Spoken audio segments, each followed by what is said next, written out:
Para Romo,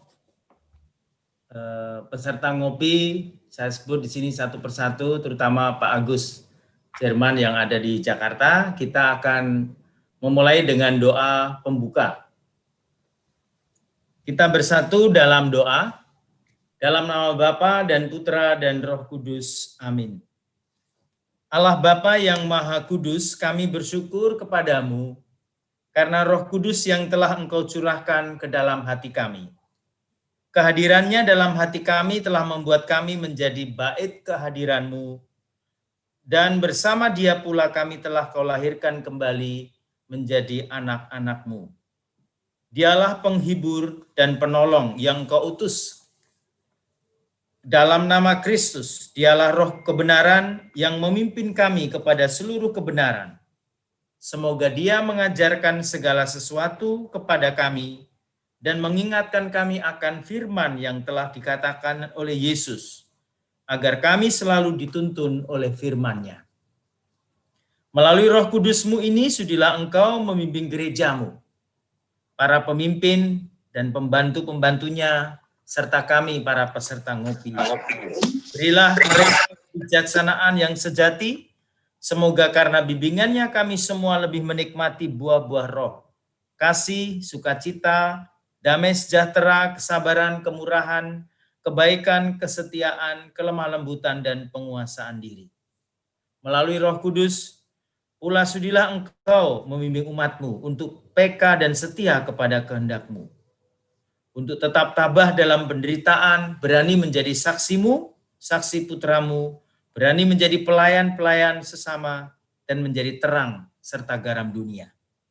Semoga acara ngopi ini Roh Kudus memimpin kami, terutama Bapak Agus Jerman dan Romo Kris Purwono Cahyadi, dengan lembut dan ramah, serta menuntun kami peserta dengan cermat dan teguh. Semoga ia menjadi daya ilahi dalam kehidupan beriman dan bermasyarakat, menghantar kami masuk dalam kemuliaan surgawi untuk berbahagia abadi bersama Bapa, Putra, dan Roh Kudus, kini dan sepanjang masa. Amin. Dalam nama Bapa dan Putra dan Roh Kudus. Amin. Baik, terima kasih.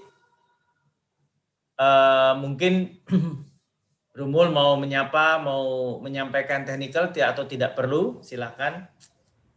Saya rasa tidak perlu, Romo. Tidak perlu ya, kita semua sudah tahu ya. Nah, tema dari acara ngopi ini, baik yang melihat nanti di YouTube maupun sekarang di daring ini, di online, di live, di Zoom meeting ini, menghadirkan dua pembicara, yaitu Romo Kris Purwono Cahyadi SJ, Direktur Spiritual Puspita Pusat Spiritualitas Giri Sonta, dan Bapak Agus Suherman dari BPN PKK Pembaharuan Karismatik Katolik Indonesia. Mengapa peran Roh Kudus menjadi tema? Karena sesudah pertemuan BPPG Plus Semarang Plus dan juga BP Jakarta dan juga nasional, itu peran ini sangat penting dan dibicarakan. Salah satu hal yang menarik, dan saya membaca sebuah buku, bahwa Roh Kudus pernah muncul kritik terhadap gereja karena dianggap kurang memberi tempat bagi tema tentang Roh Kudus. Jadi sejarah mencatat pneumatologi sebagai disiplin ilmu mempelajari tentang Roh Kudus dalam teologi sistematik Katolik sebelumnya bukan dipandang sebagai bagian yang tersendiri yang menjelaskan ajaran tentang pribadi, hakikat, serta karya Roh Kudus. Karena itu pembicaraan ini sangat penting karena kita ingin menempatkan peran Roh Kudus dalam gereja. Dan kita tahu pribadi Roh Kudus adalah merupakan kesatuan komunal Allah Tritunggal Maha Kudus yang tidak boleh dipisahkan atau dipinggirkan oleh pribadi yang lain. Dan perannya sungguh dirasakan saat ini. Karena itu kita akan langsung memberikan kesempatan kepada Romo Kris, seorang doktor teologi dogmatik dari lulusan Universitas Innsbruck di Jerman, untuk menjelaskan tentang Roh Kudus, perannya dalam gereja. Dan saya persilahkan Romo, waktunya 20-30 menit supaya secara ilmiah, secara sistematik bisa disampaikan hal itu, terutama berbicara tentang ekonomi keselamatan dan peran Roh Kudus dalam gereja. Monggo Romo. Ya.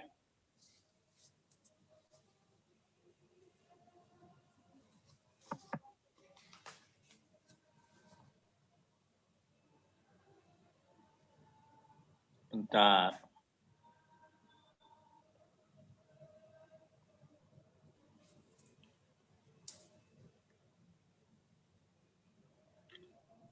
Terima kasih Romo Wante. Selamat malam semuanya. Saya akan memulai dengan melihat tentang peran Roh Kudus dalam gereja. Memang sebenarnya sama seperti dikatakan Romo Wante tadi, bahwa Roh Kudus itu jarang dibicarakan. Dan bahkan karena saya dulu mengajar untuk para frater, calon-calon imam, tidak pernah ada kuliah pneumatologi. Jadi tidak ada kuliah khusus tentang Roh Kudus. Kristologi ya, sakramen ya, eklesiologi ya, tetapi tentang Roh Kudus tidak pernah dibicarakan. Seakan-akan itu dianggap ya sudah tahu sendirilah. Maka akibatnya kemudian gereja secara kenyataannya kurang banyak membicarakan atau menyentuh Roh Kudus, hanya kadang-kadang hanya disebut sambil lalu saja. Tapi kita lihat, saya mulai dari kitab suci, karena kalau kita bicara tentang gereja mulainya dari kitab suci. Pertama-tama kita melihat di dalam penciptaan. Sudah disebutkan pada saat penciptaan dari kitab Kejadian bab 1 ayat 2, Roh Allah melayang-layang. Jadi sudah mulai muncul, dikatakan bahwa ketika Allah menciptakan lautan, air dan udara, Roh Allah sudah melayang-layang. Atau juga ketika Allah menciptakan manusia, dikatakan kita memutuskan. Kita berbicara sehingga penciptaan itu adalah karya 3 pribadi ilahi. Nah, di situ peran Roh Kudus itu ada dan nyata. Di dalam perjanjian lama, kata Roh Kudus lebih banyak muncul dalam ungkapan kebijaksanaan, Sophia dalam bahasa Yunaninya, sehingga kalau kita bicara kebijaksanaan, kita bicara Sophia, disitulah secara tidak langsung digambarkan bagaimana Roh Kudus itu hadir, Roh Kudus menyertai, dan Roh Kudus itu membimbing umat beriman. Sebagai contoh saja, misalnya tentang Salomo, salah satu tokoh yang terkenal. Ketika Salomo diangkat menjadi raja, Tuhan bertanya kepada Salomo, kamu mau apa? Ternyata Salomo tidak menginginkan kekayaan, tidak menginginkan kepandaian, tidak menginginkan ini dan itu, tapi dia mengatakan saya menginginkan kebijaksanaan. Dan Allah menganugerahkan itu. Dengan demikian Allah hendak menunjukkan bahwa dia menganugerahkan Roh Kudus dalam diri Salomo supaya Salomo bisa membuat keputusan yang sesuai, yang selaras dengan kehendak Tuhan. Bahwa akhirnya nanti Salomo punya jatuh dalam dosa, itu soal lain. Di dalam perjanjian baru, kehadiran Roh Kudus itu sudah nyata lewat setidak-tidaknya 3 peristiwa. Peristiwa penting. Kabar gembira. Ketika malaikat memberikan kabar gembira kepada Ibu Maria dan dikatakan Roh Kudus yang akan turun. Lalu pada waktu pembaptisan Yesus, pada waktu Yesus dibaptis oleh Yohanes Pembaptis, dikatakan ada suara dari surga, dari atas, dan roh burung merpati yang melayang di atasnya. Demikian juga pada saat transfigurasi, Yesus yang menampakkan kemuliaannya di Gunung Tabor. Tetapi menarik juga, kalau kita membaca kisah Yesus digoda di padang gurun, dikatakan roh dia di padang gurun dibawa oleh Roh Kudus. Roh Kudus membawa Yesus masuk ke padang gurun. Seakan-akan kalau dibaca sepintas begitu saja, seakan-akan Roh Kudus itu membiarkan Yesus digoda atau Roh Kudus membiarkan Yesus masuk dalam godaan. Tetapi mau mengatakan apa? Mau mengatakan bahwa pada saat godaan pun Roh tidak pernah meninggalkan Yesus. Demikian juga pada saat kita jatuh, pada saat kita salah, pada saat kita membuat kesalahan, karena kerapuan dan kelemahan kita sadar bahwa Roh Kudus tidak pernah meninggalkan kita, supaya kita tidak jatuh dalam perasaan skrupe, rasa salah yang begitu besar. Lalu Yesus mengutus Roh-Nya. Itu bisa kita lihat dari Injil Yohanes, dikatakan Yesus mengutus Roh-Nya dari Yohanes bab 14, bab 16, kemudian juga bab 20. Dalam teks itu dikatakan dia adalah Roh penghibur, Roh penolong, Roh yang mengajarkan kebenaran, Roh yang menyertai. Di bab 20 setelah Yesus bangkit dikatakan bahwa Roh Kudus adalah yang akan mengutus para murid dan akan memberikan rahmat pengampunan dosa. Dan itu adalah Roh yang mengajak kita hidup dalam kasih, baik kasih akan Allah dan kasih akan sesama. Nanti kita lihat bagaimana gereja menghayati dan menghidupi itu. Tentu peristiwa yang lain adalah peristiwa Pentakosta. Bagaimana peristiwa Pentakosta, Roh Kudus turun atas para rasul dan di dalamnya kiranya tidak hanya para rasul, ada Ibu Maria dan para murid-murid lain. Tetapi kalau kita melihat di dalam kisah para rasul, setelah peristiwa Pentakosta dilanjutkan dengan kisah khotbah Petrus. Saya merasa ini khotbah yang sangat luar biasa, sangat baik. Karena apa? Petrus itu bukan orang yang pintar omong dan bisa berkhotbah dengan begitu panjang, bisa berkhotbah dengan begitu mendalam. Dan semuanya itu karena Roh Kudus. Lalu juga cara hidup jemaat perdana. Kalau kita membaca itu tidak hanya dalam peristiwa perikop tentang Pentakosta, tapi melanjutkan dalam perikop berikutnya, khotbah Petrus dan cara hidup jemaat perdana. Mau mengatakan apa?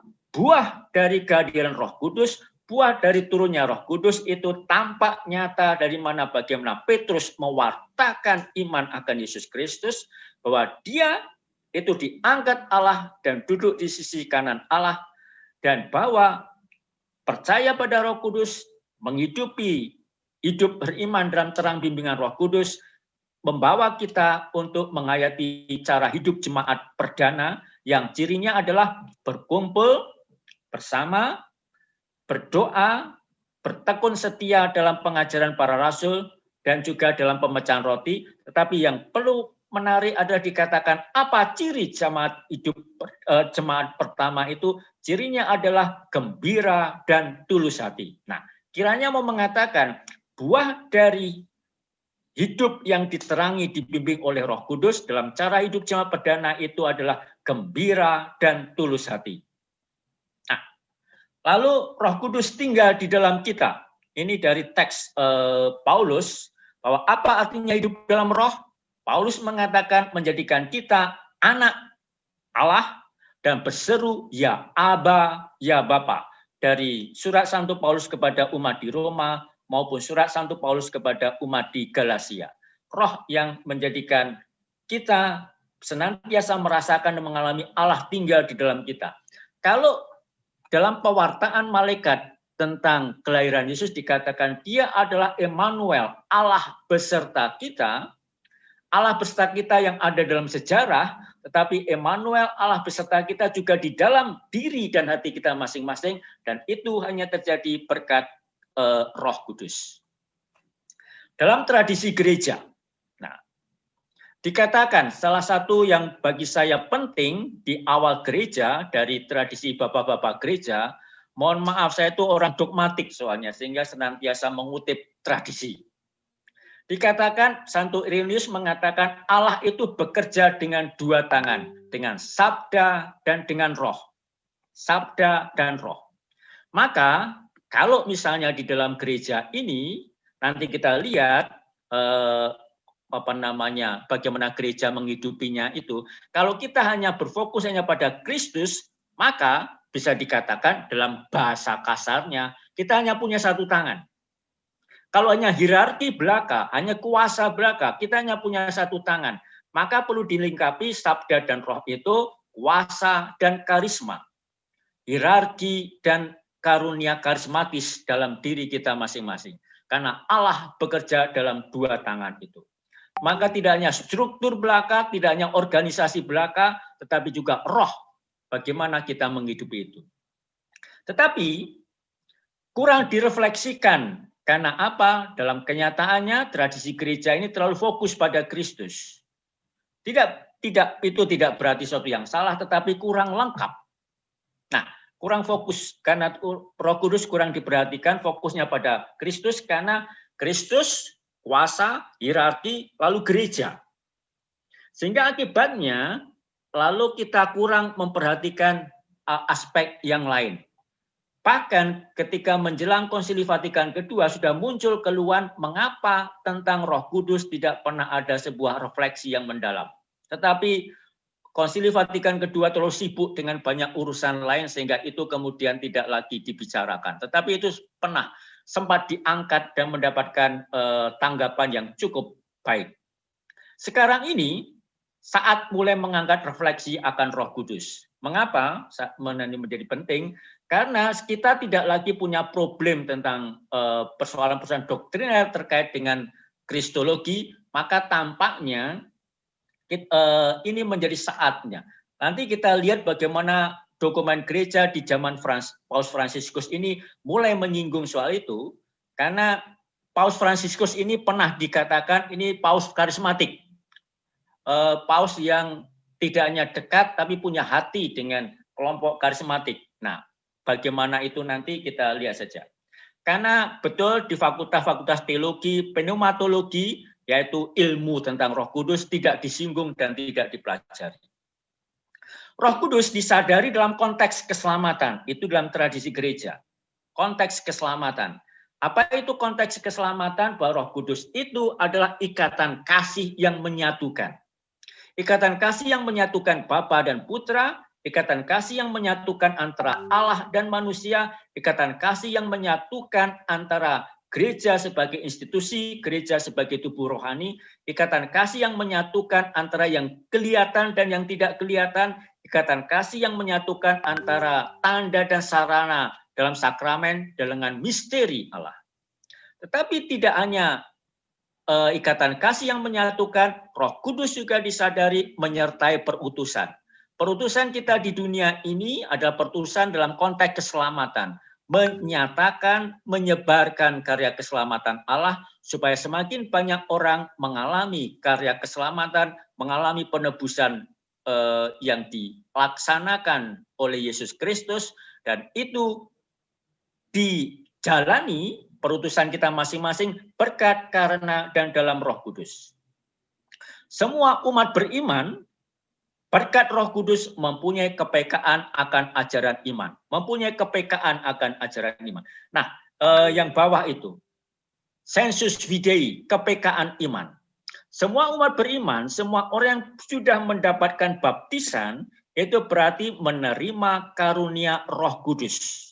Dan karena semua orang sudah dibaptis, apalagi kemudian mendapatkan sakramen krisma, itu mendapatkan karunia Roh Kudus, maka sebenarnya semua umat beriman memiliki kepekaan iman, sensus fidei, mempunyai kepekaan iman. Menjadi bahaya bagi kita, sejujurnya, saya itu merasa istilah yang kita pakai tentang awam. Awam, saya itu awam, Romo. Itu istilah yang nadanya negatif.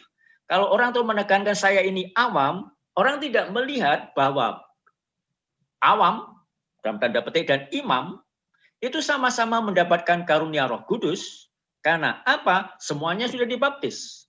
Maka jangan sampai seseorang merasa, saya itu awam, lalu akibatnya dia tidak menghidupi sensus fidei itu, kepekaan iman, tapi juga tidak menghidupi karisma. Semua orang mendapatkan karunia, semua orang mendapatkan karisma berkat Roh Kudus, tetapi kalau orang, istilah yang menurut saya terlalu negatif, istilah awam itu, orang lalu menutupi bahwa semua orang sebenarnya mendapatkan karisma, mendapatkan karunia Roh Kudus, sehingga akibatnya lalu tidak menghidupkan dan menghidupi kepekaan iman itu. Karena semua umat beriman berkat Roh Kudus mempunyai kepekaan iman itu. Nah, nanti kita lihat bagaimana menghidupi dan mewujudkan kepekaan iman itu. Baptisan, imamat umum umat beriman. Kalau dalam gereja ada istilah imamat umum, imamat jabatan. Nah, kita lihat imamat jabatan seperti Romo Wante dan saya menerima itu, imamat tabisan. Sebenarnya imamat jabatan dan imamat tabisan ini berarti supaya apa? Supaya kami semakin menumbuhkan dan menghidupkan imamat umum umat beriman. Jadi ada romo, pastor, itu fungsinya apa? Tugasnya apa? Fungsi dan tugasnya melayani umat beriman supaya apa? Supaya umat beriman semakin menghidupi imamat umumnya. Nah, maka kami melayani umat. Bukan menguasai tapi melayani. Karena apa? Semua orang berkat baptisan menerima Roh Kudus. Dan baptisan menjadikan semua orang dibaptis menjadi imam, raja, dan nabi. Demikian dikatakan di dalam tradisi gereja, dalam ajaran gereja. Menjadi imam, raja, dan nabi. Menguduskan, memimpin, dan memberikan kesaksian. Semua orang yang sudah dibaptis. Di dalam tubuh gereja, ini dokumen gereja yang dikeluarkan tahun 2014 dan kemudian nanti ada dokumen tahun 2016 dari Kongregasi Ajaran Iman menyatakan bahwa ada dua karunia, karunia hierarkis dan karunia karismatis. Karunia hierarkis itu dianugerahkan kepada para imam, hierarki ini. Sementara yang lain adalah karunia karismatis. Misalnya bruder dan suster, itu di dalam hukum gereja, Romo Wante yang lebih tahu soal itu kan disebut awam juga. Karena mereka tidak ditertabis dan tidak masuk dalam hierarki, tetapi mereka mempunyai karunia karismatis. Demikian juga ibu dan bapak umat beriman mempunyai karunia karismatis. Dan di dalam gereja ada dua karunia itu. Dan kedua-duanya saling melengkapi. Dan tidak meniadakan satu sama lain. Saling melengkapi, tidak menyediakan satu sama lain. Maka menjadi bahaya kalau umat, karena merasa diri awam, lalu apa-apa ikut saja. Seperti misal orang tua saya dulu, ya saya tidak menyalahkan orang tua saya. Orang tua saya orang Jawa yang biasa, orang Jawa tradisional selalu mengatakan dalam bahasa Jawa, derek romo, ikut romo. Romo mengatakan, ya. Nah, kalau itu terjadi, lalu tidak saling melengkapi. Karena karunia hierarki lalu menguasai, tidak menumbuhkan dan tidak menghidupkan. Padahal dua karunia ini saling melengkapi satu sama lain. Lalu ada keberagaman karisma dan gerakan di dalam tubuh gereja ini. Ada beragam karisma, beragam misalnya dalam tradisi tarekat-tarekat religius saja, ada beragam spiritualitas. Ada beragam karisma, ada beragam aliran, ada beragam gerakan, ada beragam kelompok-kelompok. Dan semuanya itu nyata dan sah dan semuanya itu adalah karunia Roh Kudus. Tetapi semuanya itu dimaksudkan untuk apa? Dimaksudkan untuk menghidupkan semangat evangelisasi, semangat pewartaan, dan juga untuk memperbarui hidup menggereja.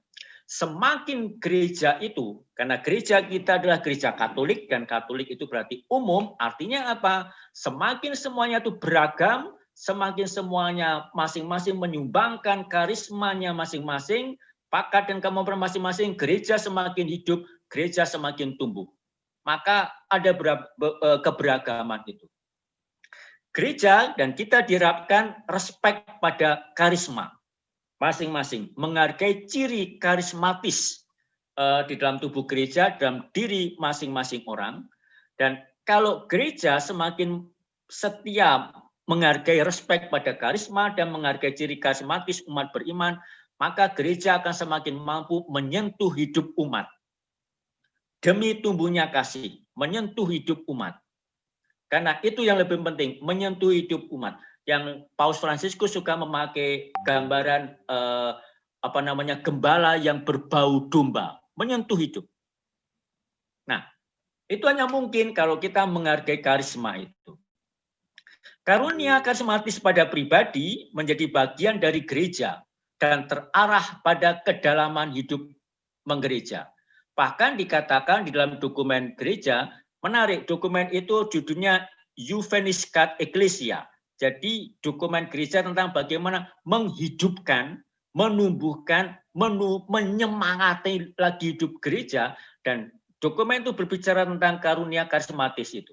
Mau mengatakan kalau kita mau menghidupkan, mau menumbuhkan, mau menjadikan gereja ini semakin muda dan terus baru, terus up to date itu, dan itu berarti apa? Bahwa kita perlu untuk menghidupkan dan menghargai, memberi ruang pada karunia karismatis itu. Bahkan dikatakan dalam dokumen itu, hati setiap orang Kristiani adalah miniatur gereja. Hati setiap orang Kristiani bukan hanya milik imam, tidak hanya milik kaum religius. Hati semua orang Kristiani adalah miniatur gereja. Maka diharapkan umat beriman terbuka untuk menerima dan menanggapi karunia roh di tengah situasi konkret hidupnya. Menerima dan menanggapi karunia roh di tengah situasi konkret hidupnya. Misalnya di tengah pandemi ini, bagaimana kita terbuka untuk menerima kenyataan pandemi ini dan menanggapinya sesuai dengan karunia roh pada kita masing-masing. Yang dalam dokumen disebut shared charismatic gift. Jadi saling membagikan karunia, rahmat-rahmat karismatis di dalam diri kita masing-masing. Dan itu wujudnya dalam gerakan-gerakan gereja ataupun dalam komunitas-komunitas baru. Dan diwujudkan dalam hidup sehari-hari. Dan itu adalah panggilan untuk menjadi garam dan ragi gereja. Bagaimana kita menghayati karunia, merayakan karunia Roh Kudus itu? Saya hanya menyampaikan beberapa hal yang terkait dengan situasi sekarang ini. Menarik. Tanggal 8 Desember kemarin, Paus mengeluarkan surat Patris Corde, surat untuk menyambut peringatan tahun Santo Yosef, karena Paus menetapkan mulai tanggal 8 Desember kemarin sampai 8 Desember 2021 ditetapkan sebagai tahun Santo Yosef. Dan bagi saya menarik, salah satu yang dikatakan Paus di dalam surat itu adalah menampakkan, dia mengatakan keberanian kreatif. Yosef yang diminta oleh Allah untuk menjadi ayah dari Yesus dan menjadi suami dari Maria, bagaimana dia di tengah situasi keterbatasan yang ada, tanpa mengeluh, menyiapkan kandang atau gua, kita tidak usah berdebat di kandang atau di gua Yesus dilahirkan, supaya apa? Tempat yang sederhana dan darurat itu, emergensi itu, bisa menjadi tempat yang layak untuk kelahiran Yesus. Lalu tidak lama setelah Yesus lahir, Yosef baru membawa Yesus dan Maria mengungsi ke Mesir. Dan dia bekerja, menghidupi keluarga. Dan kita tahu, seorang pengungsi itu tidak punya banyak ruang kesempatan, tetapi dia berusaha untuk itu tanpa mengeluh. Lalu ketika kembali ke Nazaret juga mulai bekerja, merintis karir dan sebagainya supaya keluarga Nazaret tetap bisa hidup, tetap bisa makan. Dan dikatakan bahwa Yosef itu bukan tukang kayu yang hebat, bukan tukang kayu yang level atas, dia tukang kayu rendahan belaka. Nah, di tengah semuanya itu dia bekerja keras dan dia mendidik Yesus. Bahkan Paus mengatakan sesuatu yang menurut saya menarik. Dia mengatakan demikian, jangan-jangan ketika Yesus berbicara tentang perumpamaan anak yang hilang, dan perumpamaan anak yang hilang dalam Lukas itu, jangan-jangan yang dipakai adalah gambaran Bapa itu modelnya adalah bapaknya sendiri, Santo Yosef. Bapa yang murah hati, Bapa yang penuh kasih.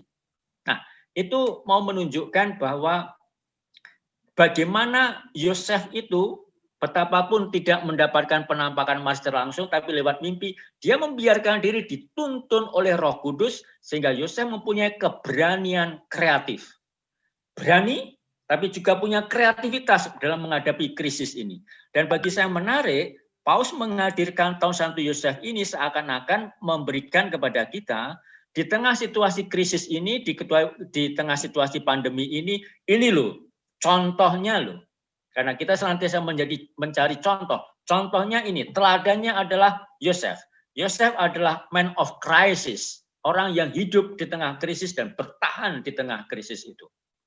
Nah, saya merasa itu sesuatu yang menarik, bagaimana Roh Kudus itu bekerja lewat Santo Yosef. Tapi kita lihat 4, 5, ada satu yang lupa saya masukkan. Pertama-tama bagaimana kita merayakan karunia Roh Kudus.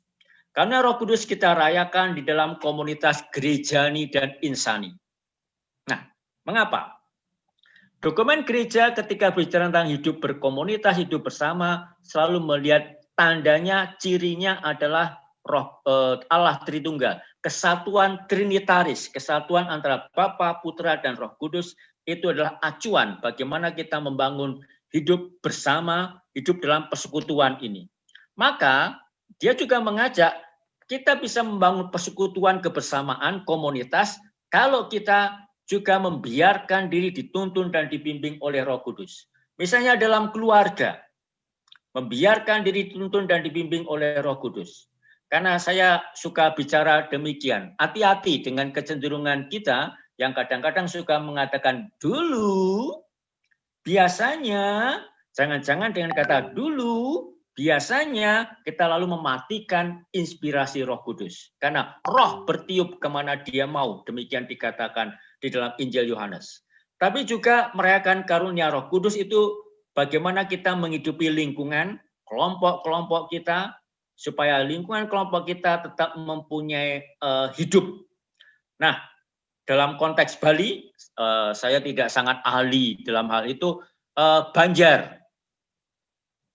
Bagaimana kebersamaan kita dengan saudara dan saudari kita yang berkeyakinan lain, tapi kita hidup bersama dalam masyarakat, kita memberikan suasana hidup.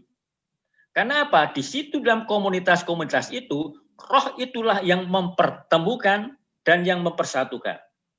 Contoh, sebagai misal, contoh diri saya saja. Mengapa saya menjadi Yesuit? Nah, tidak bisa tidak, karena saya tinggal di Jawa, di Jogja, dan kenalnya romo-romo Yesuit, dan orang tua saya itu fanatik Yesuit. Saya tidak mau menyalahkan orang tua saya dan bagaimana. Mengapa saya tidak jadi SVD, mengapa tidak jadi Karmelit, mengapa tidak jadi Fransiskan dan sebagainya. Tetapi saya melihat bahwa dulu saya sempat tertarik menjadi terapis. Tapi bapak saya mengatakan jadi romo itu Yesuit atau tidak sama sekali. Maklum, bapak saya itu fanatik Yesuit soalnya. Tapi saya mengatakan, memperkenalkan itu Roh Kudus loh, yang mempertemukan dan yang menuntun dan menggerakkan. Demikian juga dalam komunitas-komunitas kita, dalam keluarga, bagaimana ibu dan bapak, pasangan suami istri, menemukan pasangannya, menemukan calonnya dulu, waktu masih pacaran, lalu menemukan bahwa ini loh ada roh yang mempertemukan dan roh yang mempersatukan. Lalu merayakan karunia Roh Kudus juga bisa kita hidupi dalam dialog agama, dialog kepercayaan atau juga dialog budaya. Apa yang terjadi di situ? Gereja mengajarkan dan mengajak kepada kita untuk menemukan roh yang berkarya dan yang bertiup di mana dia mau. Menemukan roh yang berkarya di tengah saudara dan saudari kita yang beragama Hindu, saudari dan saudara kita yang beragama Islam, roh yang berkarya di tengah saudari dan saudara kita dalam yang di sekitar kita. Maka kita diajak mempunyai tadi sensus fidei, kepekaan iman. Kepekaan untuk menemukan roh yang bekerja di sana juga. Kepedulian lingkungan. Nah, sekarang mulai menjadi sering menjadi pembicaraan, apalagi di tengah pandemi ini, orang mulai berbicara juga bahkan secara dalam dunia ekonomi disebut sebagai green development atau green capitalism, kapitalisme hijau. Orang mulai berbicara itu. tampaknya mulai muncul kesadaran itu, tetapi kita menarik apa yang dikatakan dalam gereja disebut recreation, menciptakan lagi. Seringkali kita mengartikan kata rekreasi itu sekedar liburan, rekreasi itu sekedar piknik, rekreasi itu sekedar santai. Tetapi kalau kita melihat akar katanya rekreasi itu recreation, rekreasio itu menciptakan lagi, menumbuhkan lagi. Jangan-jangan kita habis rekreasi malah capek, itu tidak rekreasi, itu malah jadi kayak orang bekerja, malah capek setelah liburan. Tapi bagaimana Awal mula menghidupkan pembangunan lagi, gereja memulihkan lagi. Santa Maria Maka Ratu Rosari kepedulian Gianyar, lingkungan, mengapa kita ketika perlu saya memperhatikan lingkungan merayakan kita, ulang tahun kelestarian lingkungan Imamat kita, yang mengapa kita ke-25 perlu merawat atau Pesta bumi Perak, ini, tepatnya bukan sekedar 22 supaya tidak Agustus terjadi tahun bencana dan sebagainya, 2015. tetapi karena apa? Pada saat Karena itu, memulihkan begitu banyak penciptaan orang tempat datang, hadirnya roh. gereja kita yang sekarang ini Dalam tradisi sempit, Fransiskan hanya dikatakan muat adalah kurang lebih ciptaan 200 ini orang. adalah buku Dulu Trinitas. sebelum Kalau kita memandang Gereja alam yang indah, baru alam yang dibangun, hijau dan alam yang subur dalam tradisi Fransiskan, lebih dari Santo umat lebih Bonaventura banyak dikatakan inilah mendapat buku tempat di Trinitas. luar Kita bisa untuk mengagumi beribadah. dan juga memuji Namun kebesaran dengan Allah adanya yang gereja yang menciptakan baru, alam yang indah ini. semua umat Tapi bisa kalau kita dengan melihat alam nyaman yang rusak, berdoa dan kita melihat beribadah wajah di tempat Allah gereja yang retak. baru. apa yang Bentuk diciptakan bangunan oleh maupun Allah, baik adanya arah menghadap dirusak kemana oleh kita manusia. dari gereja Maka ini, kepedulian kita akan lingkungan itu idenya juga adalah bersama. menjadikan Selain sarana saya, kesempatan kami bagi ada kita panitia. untuk Dan merayakan juga kita karunia Roh hormati Kudus. Karena sesepuh, apa? Alam yang penatua, indah, alam yang atau hijau dan alam yang subur orang-orang yang ada disebut tempat tokoh di yang mana sudah lama roh itu hadir, mengawali roh gereja itu di berkarya, sini, ya. roh itu mereka yang kita mintai menghadirkan pendapat. dan selalu menunjukkan kita menghadap wajah ke timur karena keilahian, Jalan Mula Warman itu penciptaan. berada di depan gereja lama Kepedulian maupun sosial, gereja yang terlebih baru yang keperhatian sedang- kepada orang sekarang miskin. ini akan diberkati Mengapa diresmikan. ini juga menjadi Menghadap sarana ke bagi timur, kita untuk menghadap ke Gunung menghidupi Agung. atau merayakan Filosofinya karunia adalah Roh Kudus? kita itu Karena menerima kehidupan mulai roh dari itu timur. menghidupkan, Karena apa? bukan Matahari memecah. terbit dari timur. Dengan segala hormat saya menghadap memakai contoh, mohon maaf, ke seperti sana, Habib ke Rizik. timur, kehidupan. Bagi saya Habib Rizik Dan itu kehidupan bukan itu orang akan berakhir bukan di orang sebelah beriman. Maka kita Karena dia memecah berdoa belah. mengarah ke Atau sebelah mungkin barat. siapapun juga Dari agamawan, kehidupan dari yang agama diawali apapun dari yang timur, cenderung memecah belah, yang diberikan mengkafir-kafirkan Tuhan, kita orang dan hidup, kita bersyukur mengutuk-ngutuki kepada orang, Tuhan, itu bukan menghadap orang ke yang barat. hidup Karena dalam itu roh. gerejanya menghadap Karena ke apa? timur, Di dalam tapi teologi persembahyangan senantiasa sering ataupun dikatakan doa, demikian. ibadah kita, liturgi Allah kita ingin menghadap neraka ke itu barat. kosong. Tetapi Karena disitulah sayangnya umat matahari beriman terbenam. suka memasukkan Gambarnya orang ini, ke neraka dengan gambar mengkafir-kafirkan, marketnya adalah ini. mengheretikkan orang. Bukan. Dan Maka lihat, kalau kita peduli, ini adalah punya kepedulian tanda sosial, orang punya berdoa. kepedulian Kalau kepada orang perhatian berdoa, kepada orang miskin, itu tuh tidak lain dan tidak tangannya bukan. begini. Sebenarnya dengan demikian Orang Bali kita itu mau berdoa. menghadirkan Doh roh panyusungan yang titiang, menghidupkan, ya. roh Berarti, yang menghibur ya dan roh Tuhan yang Allahku, meneguhkan. dan Pada saat situasi makanya pandemi ini, bentuknya di banyak berdoa, di saat tangan banyak menghadap orang ke sana, menderita, ke atas, di saat banyak ke orang Allah. mengalami kesulitan dalam hidup, menghadap ke maka timur, kita diajak berdoanya untuk peduli dan menuju tidak ke barat. lain dan tidak bukan kepedulian itu gambar sebenarnya yang menghadirkan roh menjadi yang market maupun menghidupkan, menjadi roh yang menghibur pola dan yang roh akan yang dibangun meneguhkan. gereja kita Bukan yang roh Indonesia. yang memecah belah, Kami bukan tahun roh yang 2017 dimulailah mengutuk ini dan pembangunan mengutuk itu, peletakan batu pertama Ada satu bulan yang September saya tahun lupa 2017. masukkan. Merayakan Oleh karunia Roh Kudus Ijen juga Romo Yosef nyata Bora, SPD, dalam juga sikap diundang, kita dan untuk DIM, senantiasa kemudian kepolisian, update, FKUB, semua orang tahu. dan tidak sebagainya. menjadi kudet, kurang update. bahkan Bapak Misalnya Bupati terkait mendukung. dengan Mengenai kemajuan filosofinya, teknologi idenya, informasi, dunia itu jujur digital memang ini. dari saya Nah, memberikan kalau kita inspirasi memasuki kepada panitia. itu, sebenarnya kita Filosofinya itu seperti merayakan makanan khas karunia Gianyar, Roh Kudus yaitu karena klepon. apa? Roh Klepon itu itu senantiasa sederhana di luar. memperbarui kok. Tapi kalau Menjadikan dimakan, hidup kita baru, maknyes, menjadikan hidup langsung kita ini enak, senantiasa langsung wah. mempunyai Filosofi klepon keterpesonaan itu membuat akan orang ke dalam itu kebaruan-kebaruan. langsung kita tunduk. Tentu Aduh, bukan kebaruan kita yang ini kebablasan, tidak ada artinya tidak, dia tapi bandingkan Tuhan yang menjadikan mencipta. kita terpesona Kita akan berlutut di kebaruan-kebaruan, Karena akan semua ini karya ide-ide Tuhan. kreatif, Kalau tidak ada inisiatif karya yang Tuhan, tidak dibuat mungkin oleh gereja manusia ini. ini. Di sini Maka ada itu kita 39 rayakan. kata Lagi 5 menit.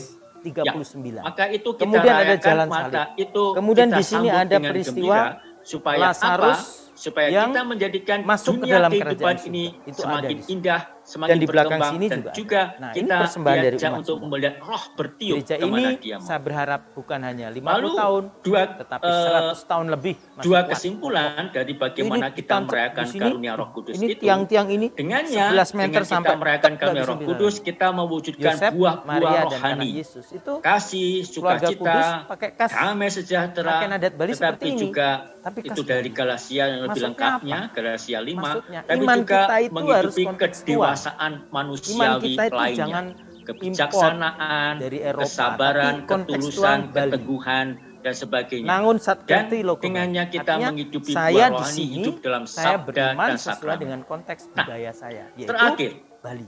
bagaimana kita Bunda merayakan Maria, karunia Roh Kudus, Ratu menghidupi Rosario rahmat di Roh atas, Kudus di tengah di saat balkon. krisis semacam Juga ada ini. reliefnya. Krisis Reliefnya itu ini ada cerita ya, saya dikatakanlah masuk di saat YouTube juga pengujian saya dan sampaikan. saat penegasan. Itu dibuat oleh Maka namanya saat krisis Pak Brato ini adalah dengan saat di mana anaknya kita Niko menghidupi di Jogja. karunia Roh Kudus. Itu Kalau adalah kita menjadi menyerah, kehadiran kalah, Bunda Maria untuk atau tunduk masyarakat oleh ini. krisis, oleh Bunda Maria situasi ini pelindung dengan bagi kemarahan, seluruh kekecewaan kita, bangsa, maka kita menjadi suku. kalah. Tapi kita mempunyai Harapan tadi kami ke istilah yang depan, dipakai oleh Paus Fransiskus tentang Santo Yosef, semoga dengan mempunyai keberanian kreatif atau creativity fidelity, mempunyai kreativitas yang setia, maka kita akan mampu menghidupkan bahwa Roh Kudus itu senantiasa menumbuhkan, senantiasa menghidupkan, senantiasa memberikan kepada kita kreativitas dan daya-daya baru, daya-daya hidup yang menjadikan kita tetap dalam ciri umat Kristiani perdana, tetap gembira dan tulus hati. Demikian Romo Wante yang bisa saya sampaikan.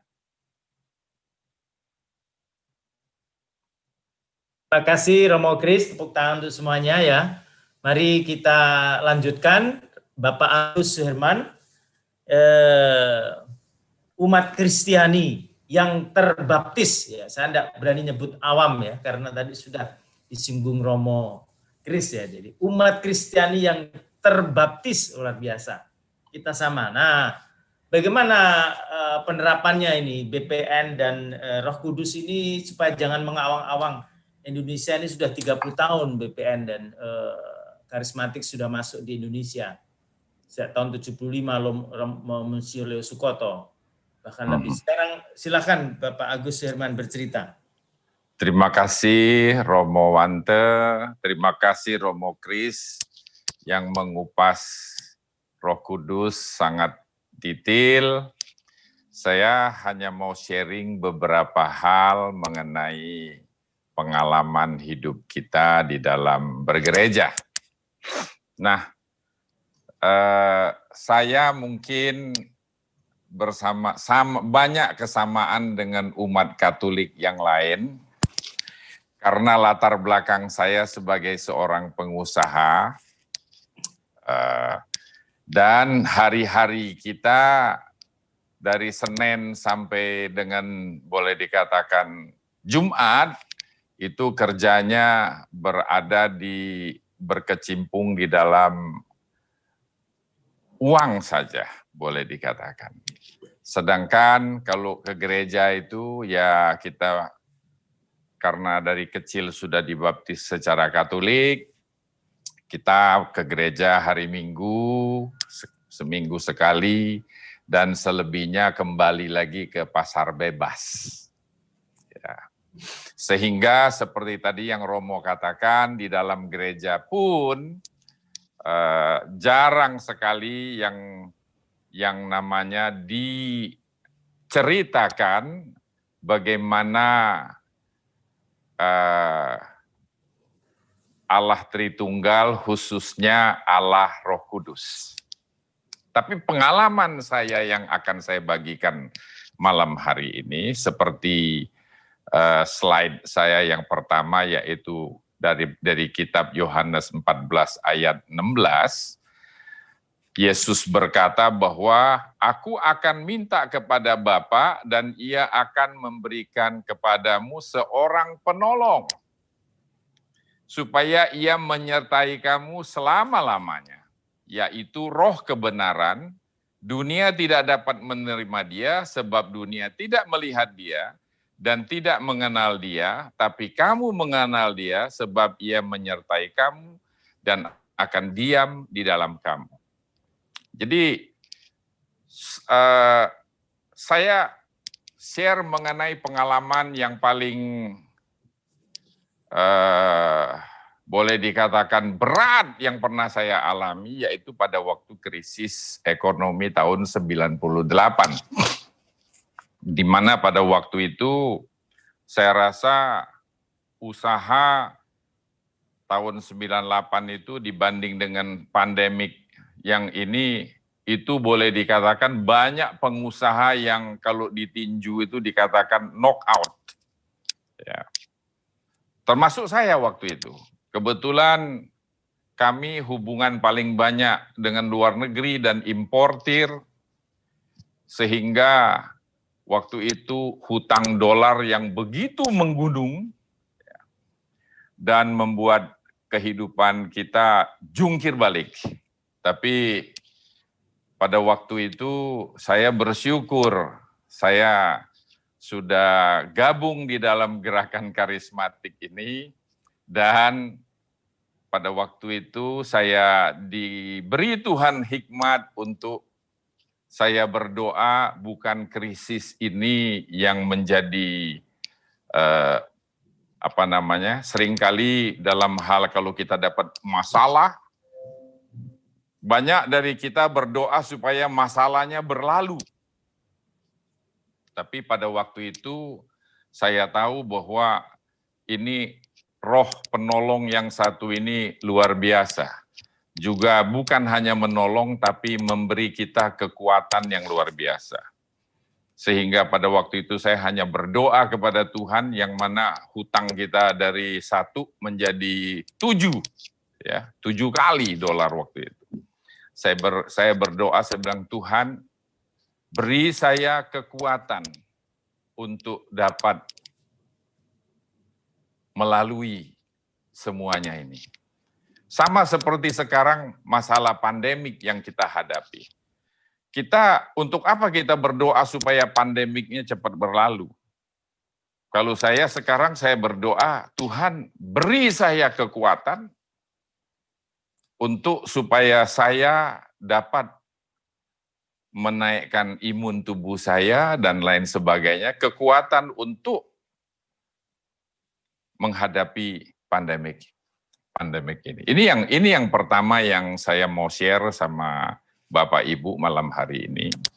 Karena kenapa? Karena Roh Kudus ini yang menolong kita, dan setelah saya belajar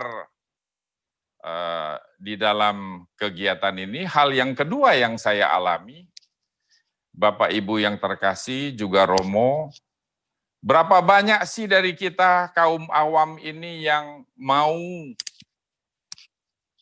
belajar kitab suci? Boleh bilang sangat sedikit sekali. Sangat sedikit sekali mau belajar kitab suci. Tambah lagi membaca dan menekuni kitab suci. Nah, saya merasa bahwa pada saat saya sudah ikut dulu namanya Seminar Hidup Baru dalam Roh, itu kalau nggak salah tahun 92, tahun 92, saya begitu berapi-api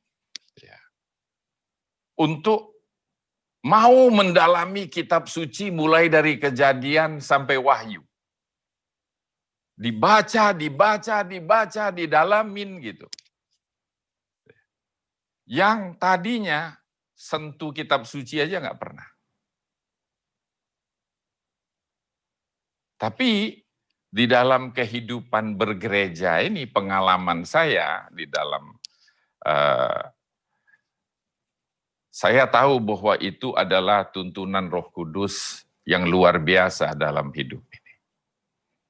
Karena untuk baca kitab suci biasanya kalau sudah baca 3 pasal aja mata sudah kunang-kunang mau tidur.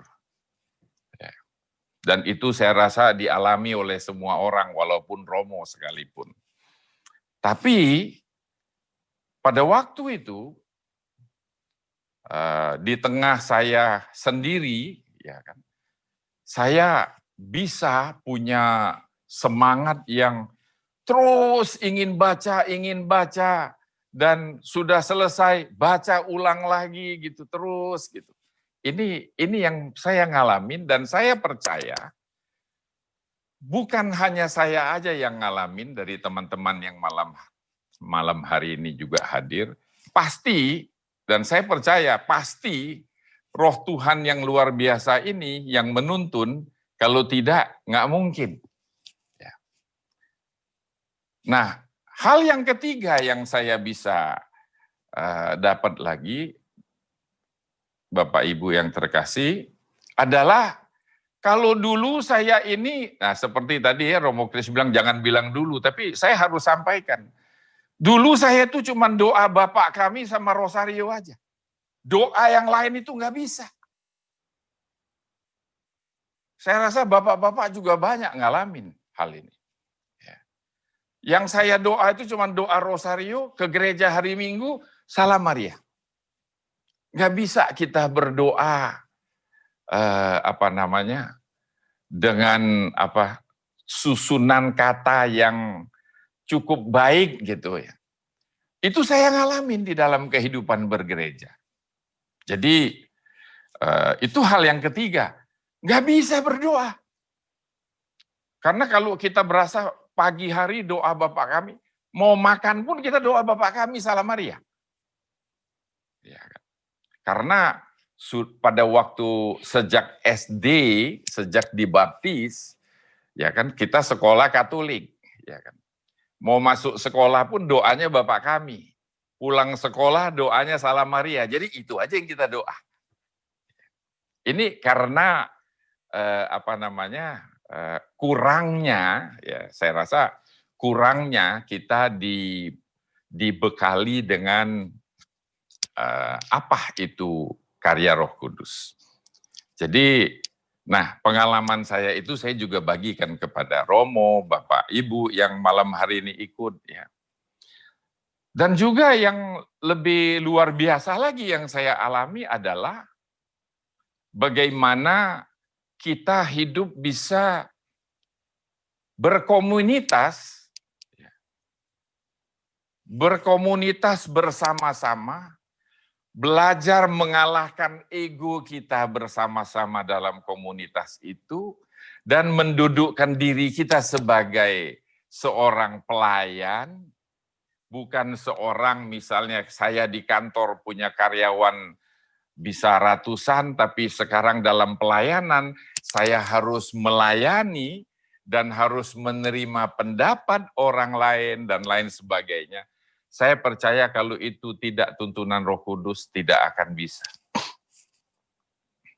Demikian juga hidup kalau yang saya alamin, misalnya sekarang saya di Jakarta, hidup dengan zona yang boleh dikatakan serba baik, serba enak. Ya. Untuk keluar dari comfort zone, sekali itu gampang.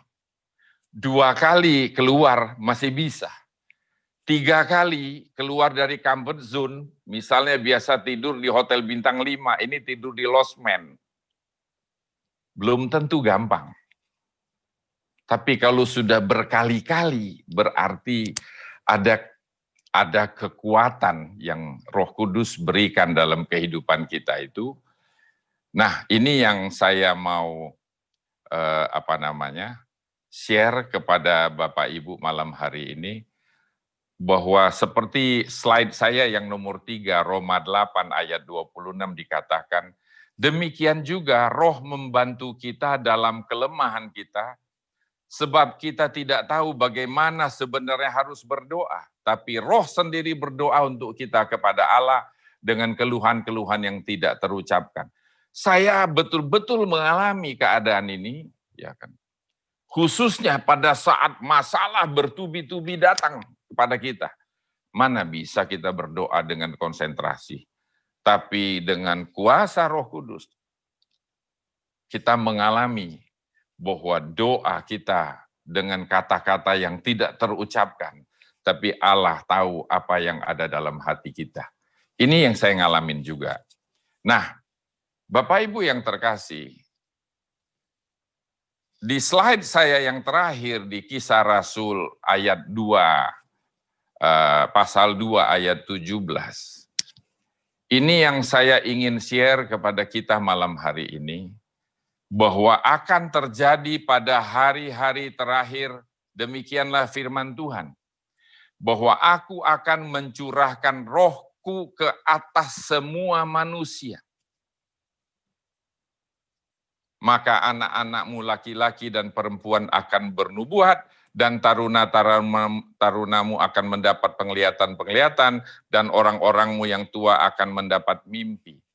Saya mau katakan kepada Bapak Ibu yang terkasih, ini dikatakan di Kisah Rasul bahwa aku akan mencurahkan rohku kepada semua manusia. What? Kita manusia yang beriman, ada manusia yang tidak beriman. Saya mau berbagi satu hal kepada Bapak Ibu yang terkasih. Anda dan saya, yang mana Tuhan membuat kita supaya kita ini, we declare kita adalah anak-anak Tuhan. Jadi anak-anak Tuhan itu hidupnya tidak bisa seperti manusia biasa. Anak-anak Tuhan ini harus hidup luar biasa. Karena Roh Kudus itu memberi kita roh yang luar biasa. Memberi kita kuasa, memberi kita sukacita, menolong kita, menghibur kita saat kita susah. Nah, saya mau katakan bahwa orang manusia yang biasa akan dicurahkan roh oleh Tuhan. Tapi anak-anak Tuhan harus hidup dalam kepenuhan Roh Kudus. Karena kalau kita lihat di kitab-kitab suci Perjanjian Baru dikatakan, Maria dipenuhi oleh Roh Kudus. Petrus dipenuhi oleh Roh Kudus. Stefanus dipenuhi oleh Roh Kudus. Nah, setiap hari saya mau ajak kita semua malam hari ini untuk supaya setiap kali kita berdoa, Tuhan penuhi aku dengan roh-Mu. Mencurahkan roh belum tentu penuh. Saya pernah ngalamin satu hal. Saya mau berbagi lagi, ini yang terakhir. Pada waktu saya mau memberi sebagai pembicara dalam satu retret Perduki, saya masih ingat itu. Bicara, dan sesi saya jam 4 sore.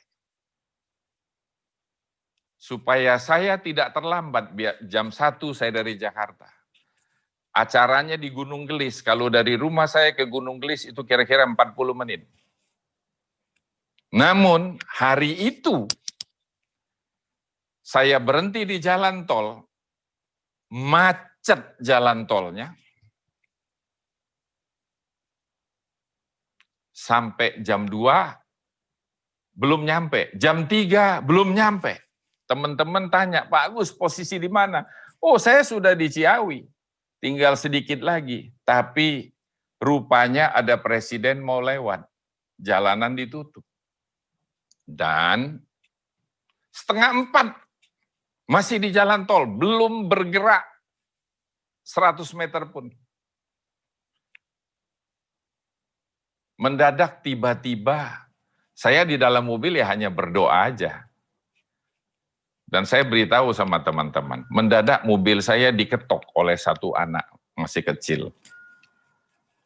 Dan dia langsung, waktu dia ketok ke mobil saya langsung buka, saya bilang sama supir, buka, itu anak mau apa? Itu anak yang pasti bukan Katolik ya. Dia bilang begini, Om mau ke Gunung Gelis ya? Betul, saya bilang. Om, saya tahu jalannya, jalan tikus. Om bisa sampai di sana cepat. Mau nggak saya anterin? Sampai di sini, saya mau tanya Bapak Ibu yang terkasih. pengalaman saya ini, siapa yang menyuruh anak itu untuk mengetuk pintu saya? Saya percaya ada roh Allah yang menggerakkan dia. Dan saya suruh dia naik. Enggak 10 menit Bapak Ibu yang terkasih, saya tiba di Gunung Gelis itu. Dan saya jam 4 kurang 5 tiba di Gunung Gelis tempat acara, jam 4 saya bawa sesi saya. Nah, ini saya mau beritahu kepada Bapak Ibu. Anda dan saya adalah anak-anak yang dipilih oleh Tuhan. Sehingga Anda dan saya harus punya action yang berbeda dibanding dengan yang belum banyak mengenal Tuhan. Ini saya share dalam pembaharuan gereja kita, sehingga disinilah yang pengalaman-pengalaman saya yang bisa bagi kepada saudara-saudara pada malam hari ini, bahwa jangan kita berdoa bahwa kita tidak dipenuhi Roh Kudus. Setiap saat berdoalah kepada Tuhan supaya kita dipenuhi oleh Roh Kudus. Terima kasih, Tuhan memberkati. Terima kasih. Tepuk tangan untuk Bapak Agus Suherman, luar biasa sharingnya. Saya tadi dalam hati ingin bertanya, anak kecil itu pulangnya bagaimana ya? Ya, baik. Sekarang kita diberi kebebasan untuk semua bertanya, sharing, baik kepada Romo Kris atau Bapak Agus Suherman yang men-sharingkan pengalaman sebagai pengusaha dan aktif di Karismatik sudah 30 tahun lebih. Ya, kita semua yang hadir di sini boleh bertanya. Tapi sebelum ada yang pertanyaan, nanti boleh langsung bagaimana Bro Mul? Langsung saja atau ya, karena ini pesertanya tidak banyak, jadi kita bisa langsung, silakan yang mau bertanya langsung unmute sendiri mic-nya, nanti saya akan arahkan videonya. Ya. Kalau belum ada itu saya mulai saja supaya nanti Romo Kris menjelaskan. Begini, banyak kaum awam itu takut takut ataukah tidak berani berbicara terus terang tentang pembaharuan dalam gereja. Karena terlalu kuatnya hierarki. Ini kan pengaruh kristologi ya. Jadi sehingga aspek pneumatologis atau Roh Kudus ini kurang diberi kesempatan kepada mereka. Karena posisi model gereja atau paroki itu sendiri sudah membentuk bahwa pastor itu mempunyai kewenangan yang boleh dikatakan bagian daripada representasi Bapak Uskup. Jadi itu yang menyebabkan gereja kita itu agak lambat berjalan, terlalu gemuk atau terlalu tua sehingga terlalu sibuk dengan administrasi sehingga karya-karya itu terhambat begitu. Saya yakin kalau mau jujur Ari dan segala, kalau dengan saya dia bebas sekali, tapi ketika berjumpa dengan orang-orang dia, menurut saya itu nggak boleh, mestinya harus berani bicara seperti saya begini ya. Karena itu Romo Kris, jalan keluarnya gimana nih? Silakan Romo.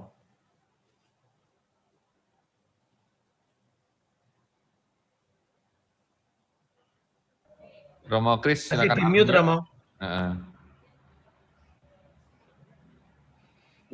Ya, jalan keluarnya tidak mudah karena ini sudah penyakit berabad-abad, seperti kalau sebuah mesin itu sudah karatan gitu ya. Tetapi kita melihat demikian karena sejujurnya demikian. Kalau Konsili Vatikan kedua kan mengatakan salah satu ciri gereja selain tata hierarki organisatorisnya kan adalah gereja itu adalah tubuh Kristus. Gereja umat Allah. Ya. Nah, ini kurang dihidupi. Kurang dihidupi sehingga akibatnya apa? Gereja tetapi juga hierarki kurang memberi ruang kepada umat. Sebagai contoh saja demikian. Saya pernah dosen kami di Jogja, Romo Kiser, dia sudah mengajar di Jogja di Fakultas Teologi sejak awal tahun 70-an, 1970-an. Bagi dia ada sesuatu yang aneh bagi dia. Kok dia punya kesan ya, Fakultas Teologi itu kok makin lama makin kurang mendengarkan awam ya. Nah, ini menjadi pertanyaan. Lalu produk-produknya imam-imam yang ya sudah merasa, apalagi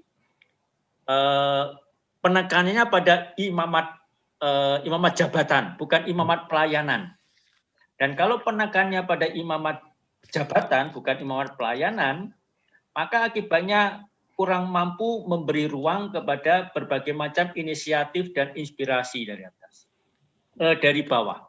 Ya. Tapi saya tergelitik dengan tadi ketika Romo Wante menanyakan, saya tiba-tiba ingat satu ungkapan dari Paus Fransiskus. Dia mengatakan kita tidak mau membangun no church, tapi yes church. No church itu adalah pertama-tama kalau ada umat datang kepada Romo, Romo saya mau usul gini-gini, langsung jawabnya tidak. Lalu itu sudah menutup dialog, menutup pembicaraan. Dan ketika menutup dialog, menutup pembicaraan, lalu umat akan lama-lama makin menjauh. Sudah. Tapi kalau kita prinsipnya adalah yes church, ya bagaimana? Mari kita bicarakan. Mari kita dialogkan. Mungkin Romonya mengatakan, kok masih sulit ya? Tapi umat yang musuh itu mengatakan, iya ya Romo, masih sulit ya. Nah, itu kan lebih enak toh daripada mengatakan tidak. Nah, ini yang perlu dibangun tidak hanya bagaimana umat, mohon maaf saya tidak suka dengan kata awam, tapi itu yang kita pakai. Umat awam itu mempunyai inisiatif dan keberanian, tetapi juga yang perlu adalah bagaimana para imam. Ya. Nah, para imam. Karena Paus itu kan mengatakan salah satu bahaya yang mengancam gereja kita ini adalah klerikalisme. Jadi imam yang mohon maaf dalam bahasa kasar klerikalisme itu ngangkangin. Jadi jalan menuju Allah itu dikangkangin oleh romonya. Enggak, lewat saya. Pakai ini saja. Sudah, pokoknya biasanya begini kok. Nah, lalu karena itu, lalu misalnya ini jalannya dikangkangin oleh romonya, sehingga umat tidak bisa sampai kepada Allah. Nah, bagaimana membuka ruang-ruang dan peluang itu supaya apa? Supaya gereja ini semakin tumbuh dan semakin hidup. Bagi saya menarik dokumen yang tahun 2016 dari Kongregasi Ajaran Iman memakai judulnya Juvenescit Ecclesia. Jadi apa yang perlu dibuat untuk menjadikan gereja ini senantiasa muda, tidak jadul, senantiasa hidup, yaitu dengan memberi ruang pada karisma-karisma. Yang pada masing-masing umat itu mempunyai karisma-karisma itu, dan masing-masing karisma saling mendialogkan.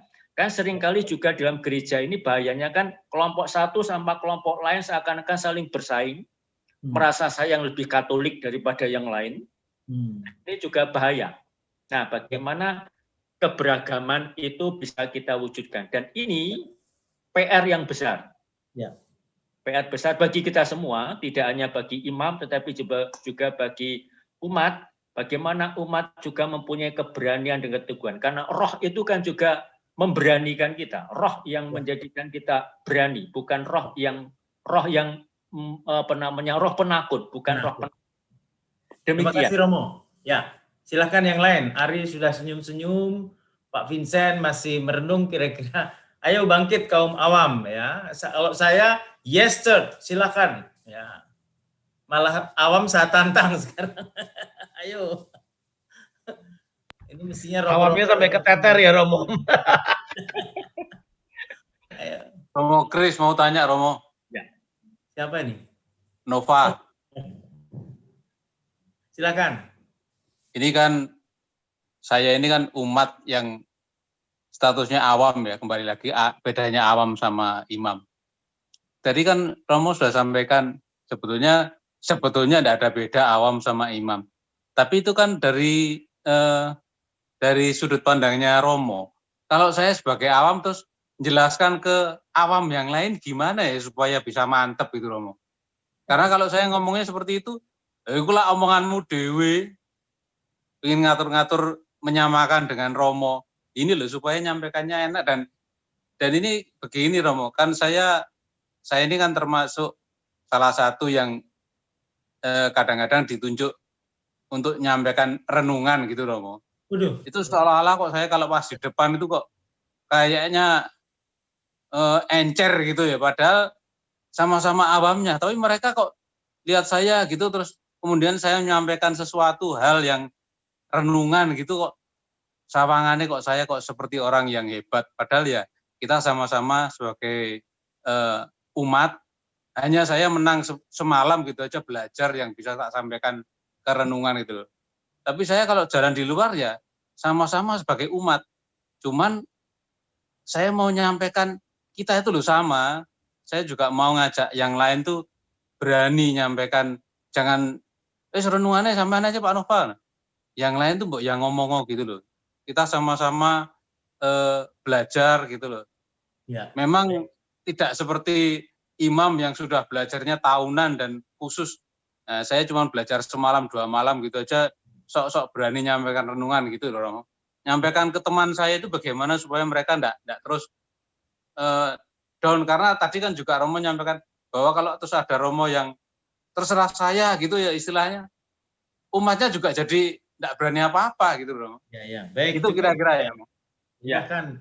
Mungkin Pak Agus juga nanti. Silakan. Romo Kris. 2 pengalaman. Waktu saya studi, itu ada sebuah fenomen yang menarik bahwa homili tidak disampaikan oleh pastor, tapi juga awam memberikan homili. Walaupun judulnya tidak disebut homili supaya tidak memberikan masalah, judulnya renungan supaya tidak jadi masalah dengan aturan. Jadi renungan. Dan saya kadang-kadang merasa dan mengalami yang diberikan oleh awam itu, bapak itu lebih bagus loh daripada romonya. Karena romonya itu mungkin belajar teologi kan, tetapi kan tidak selalu romo itu pinter omong tuh. Oke. Nah, ya. Contoh saja. Saya punya teman serumah, Romo Sindu. Romo Sindu itu kok menulis bagus, tapi dia suruh khotbah spontan jelek. Nggak bisa dia. Dia grogi kalau khotbah. Atau Romo Mangun Wijoyo, hebat dia penulis, tapi khotbahnya nggak bagus, itu jelek kok bagi saya khotbahnya Romo Mangun itu. Nah, itu kan karisma ya. Ada orang punya karisma menulis, ada orang punya karisma bicara yang kita hargai. Ya, nah, itu contoh pertama. Yang kedua demikian. Waktu saya di Jogja, masih Jogja, saya tuh sering kadang-kadang ikut pertemuan lingkungan Prapaskah atau Advent atau bulan kitab suci. Ada satu hal yang paling tidak saya sukai. Saya datang, lalu mereka mengatakan, mumpung ada Romo, silahkan Romo memimpin. Itu. Saya kadang-kadang mengatakan, saya mau ikut kok. Saya mau dengar kok. Ya kan nggak enak ada Romo kok, masa Romo tidak memimpin. Loh ini kan saya mengatakan kalau misal saya yang memimpin, kalau hanya renungan pendalaman iman, APP dan sebagainya kan tidak harus Romo toh. Ya. Saya kadang-kadang memaksa, saya mau datang, saya ingin mendengarkan, saya ingin belajar. Karena apa? Seringkali sharing-sharing yang terjadi itu sesuatu sharing yang mengejutkan saya loh. Bahkan saya belajar banyak loh dari sharing-sharing. Seperti tadi sharingnya Pak Agus, itu saya juga belajar banyak. Nah, kadang-kadang ini menutup itu, jangan-jangan karena kita kulturnya adalah kultur takut itu ya. Sudah, Bapak saja, silahkan. Mungkin didengerin, tapi dalam hati ngomongin di belakang, wah hanya ngomong kayak gitu aja kok. Nah, itu kan sama saja. Ya. Maka bagaimana menghidupkan dan menumbuhkan itu, lalu tentu pertama-tama adalah seperti tadi disaringkan oleh Pak Agus, pertama-tama menurut saya bagaimana menjadikan umat ini akrab dengan kitab suci. Sudah, itu dulu saja. Tidak usah peduli dengan ajaran dulu. Kitab suci dulu. Kadang-kadang mengatakan, kamu pernah belajar apa? Pernah ikut kursus teologi enggak? Enggak usah, enggak terlalu penting itu. Tapi belajar kitab suci dulu. Dan bagi saya ada 2 gejala menarik di masa pandemi ini adalah 2 hal yang bagi saya menarik. Pertama adalah umat semakin diajak untuk akrab dengan kitab suci. membaca kitab suci. Kadang-kadang hanya karena mau mengisi waktu. Itu pertama. Yang kedua bagi saya adalah saya memakai istilah liturgi domestik, liturgi rumah. Mau tidak mau umat itu sekarang diajak untuk berdoa di rumah karena tidak bisa ikut misa. Ya. Mungkin ikut misa ekaristi online, tetapi kadang harus mengisi juga loh doanya apa dan sebagainya. Dan bagi saya ini peluang yang baik di tengah pandemi ini. Supaya apa? Supaya umat makin berani. Seperti tadi Pak Agus juga mengatakan, ya kalau doa hanya doa sebelum makan Bapa kami, doa setelah makan Salam Maria, begitu-begitu terus akibatnya orang tidak berani berdoa. Baik, Romo Kris. Pak Vincent senyum-senyum mau tanya itu. Sudah ya Nova ya, silakan. Pak Vincent, khotbahnya lebih bagus daripada saya pasti. Oh iya, sudah berapi-api Pak Vincent itu. Ayo. Silakan yang lain. Monggo. Unmute dulu ya. Ya, mungkin begini Romo, memang ini kan tadi yang Romo bilang sudah hampir karatan itu ya Romo ya, bahwa seolah-olah karisma itu memang hanya untuk hierarki seperti itu, karena saya juga mengalami waktu pertama kali mengajar, memberikan itu justru yang a priori itu romo-romonya begitu. Maksudnya ada beberapa imam di daerah biasanya yang tidak terbiasa, ada awam yang berbicara sampai saya grogi sekali karena seperti diamati kata tiap kata begitu. Nah, tetapi bagaimana ya Romo mengomunikasikan ini, karena sebetulnya kalau ditanya ya sebetulnya kami pun ya tidak ingin gitu. Dalam arti kalau ingin itu kalau kepengen loh ya, kalau bisa ya kami urus kerjaan saja lah gitu. Kan kami juga ini kan bukan suatu profesi atau apalah gitu ya, kami tapi kan ini tergerak karena cinta kami kepada gereja, cinta kami. Nah ini mengkomunikasikan bagaimana ya Romo, karena saya masih sering ada hambatan itu, karena saya mengakui saya tidak lulus, ya memang saya tidak pernah sekolah teologi, saya tidak pernah sekolah filsafat begitu ya, kan saya hanya berbagi pengalaman iman, dan saya hanya belajar dari buku-buku tentu saja, karena saya juga merasa terpanggil menjadi, ya saya nggak tahu ya Romo dipanggil atau tidak, wong keadaan yang menjerumuskan saya ke situ. Tidak, tapi ini mengkomunikasikan bagi Romo, karena saya kesulitan bagi saya ya Romo ya, kalau dari pihak hierarkinya sendiri yang kurang mendukung itu, kita jadi harus bagaimana gitu ya, harus seperti apa gitu, karena kalau dari umatnya itu ya memang Romo ada beberapa yang di daerah tertentu yang memang belum pernah sama sekali pembicaranya awam begitu, lalu memang penerimanya beda. Tetapi yang saya temui juga kadang-kadang dari pihak imam sendiri yang lalu ya begitu, lalu kami harus bagaimana mengkomunikasikan itu. Ya, baik, terima kasih. Silakan. Bersama. Ingat ketika saya masih kecil, masih SD, waktu itu Uskup Semarang itu Kardinal Darmo Yuwono. Dan bagi saya dia uskup yang progresif. Karena pertama kali saya mendengar di Keuskupan Semarang itu bahwa prodiakon berkhotbah, walaupun ada romo, itu zamannya Kardinal Darmo Yuwono. Lalu ibadat-ibadat sabda prodiakon dilatih dan didik untuk itu. Tetapi setelahnya, kemudian kok kemunduran ya.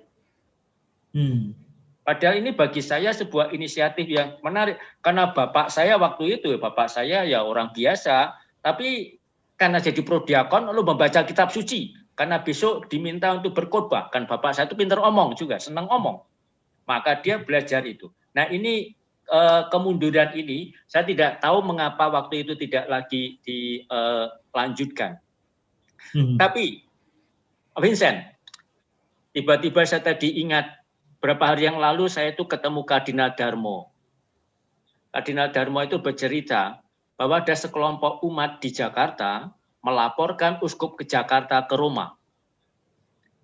Isi laporan adalah meminta karena uskup Jakarta dan tidak hanya uskup Jakarta mengizinkan ada awam membagi komuni.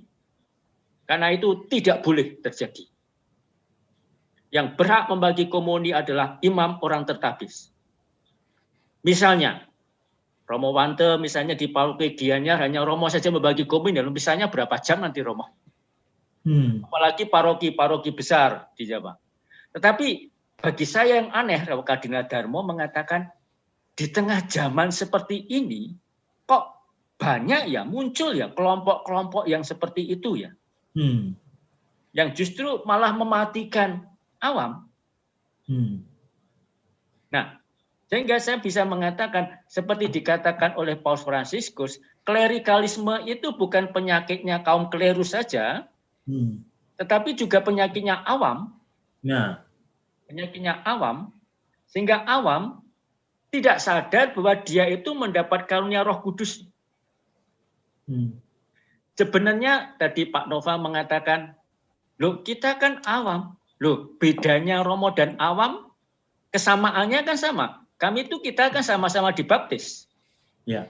Sama-sama menerima Roh Kudus yang satu dan sama. Roh Kudusnya kan tidak berbeda. Roh Kudus yang dicurahkan kepada Bapak dan Ibu, kepada saudara dan saudara umat beriman, dengan Roh Kudus yang saya terima kan sama. Sama. Tidak berarti karena saya imam, Roh Kudus saya lebih kuat. Roh Kudusnya Pak Vincent misalnya levelnya 6, Roh Kudus saya 8, ya enggak dong, masa ada level-levelan. Roh Kudusnya sama, dan karena Roh Kudusnya sama, mari kita rayakan. Tentu bahwa yang boleh merayakan Ekaristi itu imam, itu kita terima. Tetapi yang mewartakan sabda kan tidak harus imam. Tentu kita perlu pelan-pelan dulu ya, tidak bisa langsung besok Romo Wante mengatakan besok Minggu misalnya misa di paroki Gianyar awam yang berkhotbah. Hari berkhotbah. Nanti membuat geger semua. Tentu tidak bisa begitu saja. Maka kita pelan-pelan saja. Bagaimana memberi ruang itu. Ya.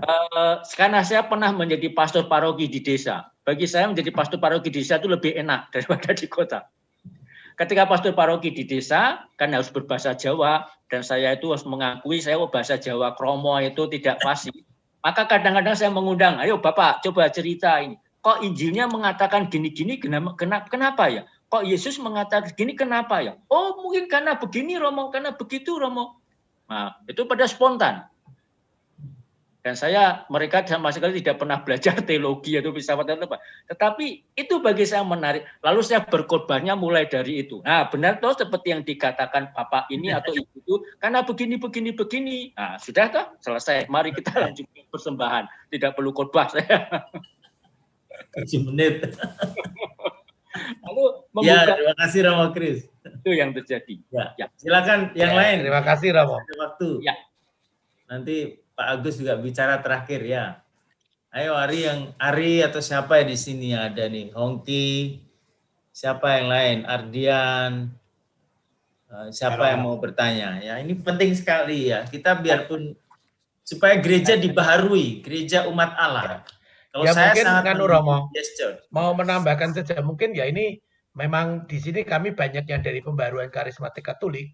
Ya memang salah satu mungkin misi yang diemban itu adalah itu, supaya awam ini sadar akan karismanya. Sederhana saja kok Romo, jangankan memberi renungan, berdoa saja nggak berani ya, seperti yang Pak Agus katakan, umat kita tuh suruh mimpin doa saja sulit, apalagi mendoakan orang yang sakit, apa itu sulit. Tetapi kalau yang kami lakukan, misalkan di CAP dan SEP dan lain sebagainya, antar mereka sendiri, berdua-dua saling mendoakan, itu mereka kaget Romo. Saya bisa ya mendoakan dan yang didoakan kok tersentuh. Mereka sendiri kaget. Saya bilang, lah ya kamu punya karisma gitu. Jadi kalau saya itu supaya mereka yakin bahwa mereka punya karisma, saya suruh mendoakan berdua-dua. Jadi mereka nggak ngobrol dulu, tapi coba kamu merasa apa, doakan, keluarkan apapun, dan saya kasih waktu 5 menit, tidak boleh diam. Jadi sampai saya belum bilang amin, apapun yang terpikir katakan. Saya bilang apapun. Saya bilang. Nah itu di situ mereka bisa tanpa sadar, orang yang tadinya tidak bisa berdoa itu bisa ngomong banyak sekali, dan lalu yang didoakan itu tersentuh, merasa itu kok yang diomongkan kok betul-betul pergumulan saya. Nah dari situ mereka baru disadarkan, iya karena Anda punya karisma. Ya karisma itu sesimpel itu, bukan sesuatu wangsit yang harus atau kita bertapa lalu mendapat penampakan. Kan tidak serumit itu ya. Ada tiba-tiba seperti Yesus katakan meletakkan kata-kata di mulutmu itu ya seperti itulah. Lalu saya suruh sharing. Kenapa kok tadi Anda ngomong begini-begini padahal Anda nggak tahu. Ya tiba-tiba kok saya ingin merasa begitu. Nah ya itu karisma. Jadi sesimpel yang begitu pun umat kita tidak berani. Tapi ya itu pelan-pelan Romo caranya supaya. Cuman ya memang ini Romo ada kebablasannya. Kadang-kadang itu lalu kalau begitu, wah merasa dirinya berkarisma, lalu itu menjadi seperti dukun Katolik begitu, lalu kemana-mana mendoakan orang tumpang tangan dan usir-usir setan. Nah itu sesuatu yang memang harus kita waspadai juga ya, karena awam tidak terlalu mengerti. Jadi begitu mengerti dia punya karisma, lalu kadang-kadang memang menggunakannya tidak kurang bijaksana. Ya, itu pengalaman saya saja. Ya. Ari mau tanya, silakan. Ya, itu juga bahaya bagi kami romo-romo ini loh. Jangan-jangan kami merasa kami itu hebat, lalu membuat fans club, membuat ini dan itu dan sebagainya. Padahal kami itu kan sama-sama pelayan toh, sama seperti Bapak Ibu semua. Kita kan pelayan juga. Bahwa seperti apalagi ini Advent, prinsip dasarnya kan seperti Yohanes Pembaptis. Semoga dia semakin menjadi besar, saya semakin menjadi kecil. Sudah. Saya nggak penting. Yang penting Tuhan. Betul. Maka, imam itu saya mengatakan ya bahwa saya menjadi imam, saya berterima kasih, saya bersyukur atas panggilan ini. Tapi itu tidak penting kok. Yang penting adalah Kristus, bukan Kris Purwono yang penting. Betul Romo. Terima kasih. Ya. Silakan Ari, senyum-senyum. Ya, Romo. Baik, makasih Romo Kris dan juga Pak Agus pemaparannya yang luar biasa pada malam hari ini. Pertama-tama saya izinkan saya ini refleksi saya pribadi dan pertanyaan juga pertanyaan pribadi, karena di sini ada beberapa teman-teman saya di PKK. Jadi ini bukan mewakili suara PKK secara umum ya, ini benar-benar refleksi saya pribadi. Saya sejak tahun 2000 saya memulai pelayanan itu memutuskan benar-benar untuk melayani dengan secara serius, dengan berkomitmen itu sejak tahun 2000 kira-kira. Mulainya gara-gara ya mirip sama Pak Agus, karena SADRK, kemudian terus menggebu-gebu, terus saya mulai melayani bukan hanya di PKK tapi juga di paroki, sangat mendalam melayani di paroki juga. Saya merasa selama saya melayani, kok gereja memang benar ya, kok kurang memberi perhatian pada Roh Kudus. Membicarakan pneumatologi itu sangat sedikit. Gitu. Saya merasa itu benar gitu ya yang saya alami. Tapi sebagai orang PKK, saya juga merasa kok sebetulnya PKK ini punya hal sentral yang bisa membaharui gereja juga. Tapi sementara itu saya juga merasa cukup gemes tuh. Kebanyakan orang-orang PKK ini kaku pada tindakan yang menyebabkan antipati dari sebagian umat dan juga imam. Nah, seharusnya kita kan lebih kokoh pada prinsip tapi luas dalam tindakan. Itu kan yang biasanya harusnya kita lakukan. Nah, sementara sayangnya PKK yang notabene ini harusnya menggarami gereja dengan karunia, kita ini ngotot dengan pengalaman Roh Kudus itu harus dialami dalam pengalaman ruang atas ala PKK. Misalnya pencurahan di SADRK, harus ikut PD dan lain-lain. Nah, harusnya PKK ini kan harus melengkapi strategi, dilengkapi dengan seruan Bapak Paus Fransiskus, pergilah meninggalkan ruang atasmu dan jadi aliran arus rahmat. Nah, ini sebetulnya curhatan saya gitu ya. Mungkin seharusnya PKK itu justru harus terjun ke pelayanan umum, bicara tentang Roh Kudus, bicara tentang pneumatologi, melengkapi di gereja, tapi harus dengan cara yang lebih luas yang membuka baju kita. Nah, pertanyaan saya, Romo, setelah saya curhat ini ada dua, Romo. Yang pertama adalah, Romo, apakah ada pandangan atau masukan untuk kami-kami di PKK ini? Pandangan Romo pribadi. Kemudian kedua, Romo tadi menyebutkan ada dua karunia hierarkis dan karismatis yang saling melengkapi. Tadi saya agak kurang jelas Romo dasar ajaran dokumen gerejanya apa, supaya saya bisa membaca, karena saya baru pertama kali mendengar bahwa itu ada kakinya dua. Mungkin ada pendasaran kitab sucinya, Romo. Makasih. Terima kasih. Romo Kris, singkat ya. Ya, yang kedua dulu. Itu ada dokumen gereja dari Kongregasi Ajaran Iman tahun 2014 dan 2016. Dasar kitab sucinya adalah bahwa kita semuanya itu diciptakan satu dan sama. Tuhan tidak memandang muka. tentu kita lihat bahwa kita tidak lagi mewarisi tradisi bangsa Israel di mana ada suku Lewi, suku imam dan sebagainya. Ini hak sah itu. Semuanya sama. Dan bagi saya kisah tentang orang Samaria yang murah hati itu kisah yang Yesus itu pinter kok. Kalau mau mengkritik itu pinter kok. Tajam dia. Bayangkan yang lewat pertama kali imam dan tidak menolong. Orang Lewi lewat dan tidak menolong. Yang menolong justru orang Samaria, orang asing, orang luar yang mungkin dalam istilah kita yang mungkin agak benar itu orang kafir, orang yang belum tentu masuk surga. Itu yang justru menolong. Lalu Tuhan bertanya, siapakah sesama saudaramu? Atau kisah tentang dua orang yang berdoa di rumah ibadat. Satunya ahli Taurat atau orang Farisi. Dia membanggakan, saya sudah melakukan ini, begini. Nah itu nanti terjebak pada kesombongan itu loh.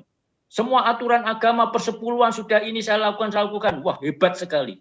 Tetapi Tuhan ternyata lebih berkenan dengan doa seorang pemungut cukai yang mengatakan, Tuhan kasihlah aku orang berdosa ini.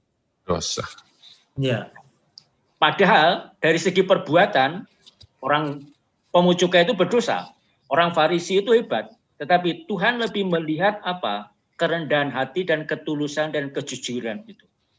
Nah, itu yang perlu juga kita bangun, entah kelompok apapun, dah PKK atau apa, kelompok apapun, itu jangan sampai terjebak pada kesombongan rohani. Nah, bahkan menjadi imam itu jangan terjebak. Saya akan mengatakan Yesuit itu kan seringkali dosa pokok Yesuit kan kesombongan. Merasa diri lebih daripada yang lain, itu dosa pokoknya Yesuit itu. Tetapi kalau kesombongan terjadi, lalu akibatnya tidak melihat Allah yang bekerja. Lalu saya yang bekerja, saya bisa begini karena saya mendoakan. Tuhan mengatakan, kamu nggak berdoa, saya juga bisa menyembuhkan dia kok. Tetapi saya merasa, karena saya mendoakan dia, maka dia sembuh. Tuhan mengatakan, wah kamu nggak berdoa, saya juga bisa menyembuhkan. Nah, maka mencoba melihat ini, supaya apa? Supaya kita melihat bahwa kita itu di hadapan Allah sama. Santo Agustinus mengatakan, karena dia uskup, dia mengatakan, di hadapanmu aku adalah uskupmu. Di hadapan Allah aku adalah umat beriman, sama seperti kamu. Ya. Sama. Maka bagaimana kita menumbuhkan itu, dan setiap orang punya karismanya masing-masing, supaya kita semua orang, kalau dalam bahasa kitab suci disebut talenta itu, kan dalam surat Santo Paulus tentang tubuh itu kan ada yang punya karunia berbicara, ada yang karunia menyembuhkan, ada yang karunia begini dan begitu, ya semuanya diberi ruang dan beri kesempatan untuk itu. Ya, terima kasih Romo Kris. Terakhir Pak Agus mungkin mau berbicara, ini waktunya sudah lewat. Ya, silakan. Tidak apa-apa. Mungkin saya mau nambahkan aja bahwa kenapa selama ini kita di Gereja Katolik kelihatannya kok peran Roh Kudusnya enggak dominan, ya kan? Karena ini kebetulan aja saya banyak pelayanan ke Indonesia Timur. Jadi saya bilang sama mereka bahwa, kita di Gereja Katolik ini ritualnya hebat. Tapi spiritualnya yang kurang spiritnya saya bilang gitu. Sehingga spirit inilah roh Allah sebetulnya yang tertinggal. Jadi ritualnya ini yang banyak. Nah, ini saya juga share kepada banyak romo di Flores, di NTT, ya kan, bahwa hidup itu untuk sekarang ini kaum umat ini harus ikut berperanan dalam membaharui kehidupan spiritualnya, yaitu kehidupan yang digerakkan oleh Roh Kudus itu. Ini aja Romo yang saya mau tambahin. Terima kasih. Terima kasih banyak. Baik, Bro Mul, bagaimana para peserta ngopi? Kita waktunya sudah lewat kurang lebih 8 menit. Ya. Ya. Akhiri. Sudah cukup ya. Cukup Romo. Ya, karena ini menarik sebetulnya. Romo Kris luar biasa sebagai dosen kalau berbicara sangat menarik, ceritanya banyak yang lucu sebetulnya kalau Romo Kris membawakan, itu contoh-contoh konkret. Tapi waktu terbatas, lain kali saya dengar Bromul mau mengundang khusus karena ada 1 tahun Yosef, ini penting sekali ya. Jadi ada pandangan Bapak Suci Fransiskus tentang ekonomi yang saya sudah kirim ke Bromul tentang hal itu, mungkin perlu dibahas juga. Terima kasih Pak Agus untuk sharingnya, pengalamannya sebagai seorang pengusaha dan aktif di BPN. Terima kasih teman-teman yang ada di sini ngopi. Terima kasih untuk kehadirannya. Untuk 2 minggu lagi kita libur karena Hari Raya Natal. Kita akan berjumpa lagi itu tanggal 11 Januari. 11 Januari nanti akan disampaikan lagi. Saya akan mengakhiri dengan doa dan kita berterima kasih untuk semuanya. Apakah mau difoto nih Pak Mulyadi? Boleh Romo, ayo foto bersama dulu ya sebelum doa Kalau mau, ya. ya. Teman-teman sekalian tolong dihidupin kameranya biar kelihatan wajah cantik dan gantengnya. Ya. Kenangan-kenangan ya. Ya, tapi malam ini sangat enak. Kopinya sangat enak Romo. Oke. Sudah Satu kali. semuanya? Ya. Oke, sekali aja. Oke, semuanya yang ganteng ya. 1, 2, 3. Oke, sip. Terima Ya. kasih untuk semuanya. Sekarang kita bersatu dalam doa ya. Dalam nama Bapa dan Putra dan Roh Kudus. Amin. Terima kasih Tuhan atas segala anugerah yang Kau berikan kepada kami, kesempatan untuk ngobrol pendalaman iman dengan tema peran Roh Kudus dalam gereja. Semoga Roh Kudus selalu memimpin kami dengan kelembutan dan keramahan, menuntun kami dengan cermat dan teguh, memberanikan kami untuk bersaksi, dan semoga ia menjadi daya ilahi dalam kehidupan beriman dan bermasyarakat. Dan berkatilah kami agar kami dihantar masuk ke dalam kemuliaan surgawi.